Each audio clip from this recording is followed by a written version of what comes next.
C'est parti là? Bon. Alors, on a vu sur la structure du container qu'il y avait trois types d'éléments. Il y a les longerons et les traverses qui sont des éléments de section rectangulaire, et on a les montants qui sont verticaux, qui ont une section carrée. Donc on s'est demandé pourquoi, et on a supposé que les montants, ils étaient plus résistants à la verticale en étant carrés, alors que les longerons et les traverses étaient plus résistants à l'horizontale en étant rectangulaires. Donc le but, c'est de proposer une expérience qui va vérifier ou pas cette hypothèse.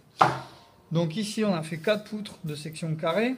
Alors ces poutres, elles ont une section carrée de côté de 18 mm, donc un périmètre de 4 x 18, c'est-à-dire 72 mm.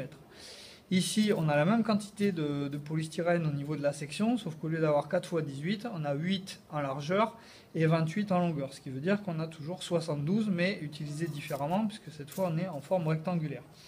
Donc le but de l'expérience, c'est de vérifier si effectivement les poutres carrées sont plus solides que les rectangulaires quand elles sont à la verticale. Donc pour ça, on va positionner les 4 poutres à la verticale. Donc on va commencer par les poutres rectangulaires.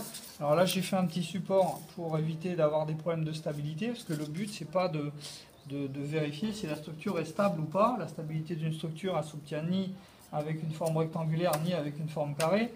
Elle s'obtient autrement. Là, le but, c'est de regarder la déformation et donc la résistance.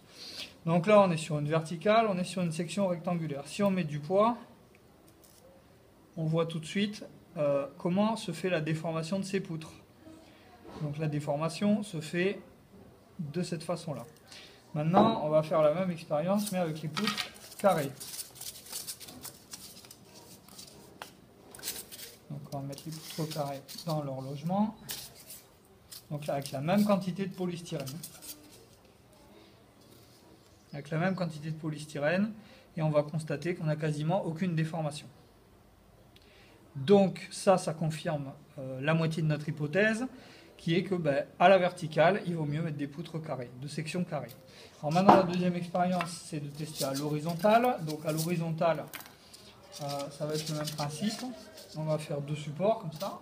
Alors on va commencer par les poutres.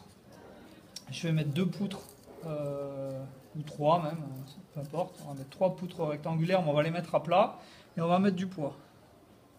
Donc on va voir tout de suite, là je n'insiste pas, qu'il y a une déformation très importante. Maintenant ces 3 poutres, on va les mettre à la verticale.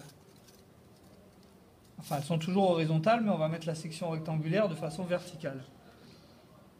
Voilà. Et là on voit qu'on a une déformation qui est très très faible, d'accord, beaucoup moins importante. Maintenant avec les poutres carrées,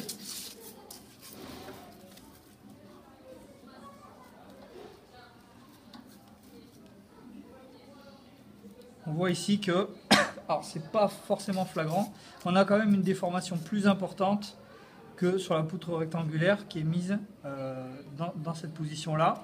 Alors pourquoi? C'est parce qu'ici on a moins de matière, ici on en a beaucoup plus. Par contre, quand on l'avait mise comme ça, on a très peu de matière ici pour résister à la flexion. Alors pour la petite explication aussi sur la verticale, donc sur la poutre verticale, on a la même quantité de matière sur les 4 faces, donc une déformation qui tendrait à être homogène, d'accord, et à comprimer le poteau, alors que ici on a beaucoup moins de matière ici que ici, donc cette matière-là va se fléchir, c'est le phénomène de flexion mais à la verticale, et donc on va obtenir cette déformation-là.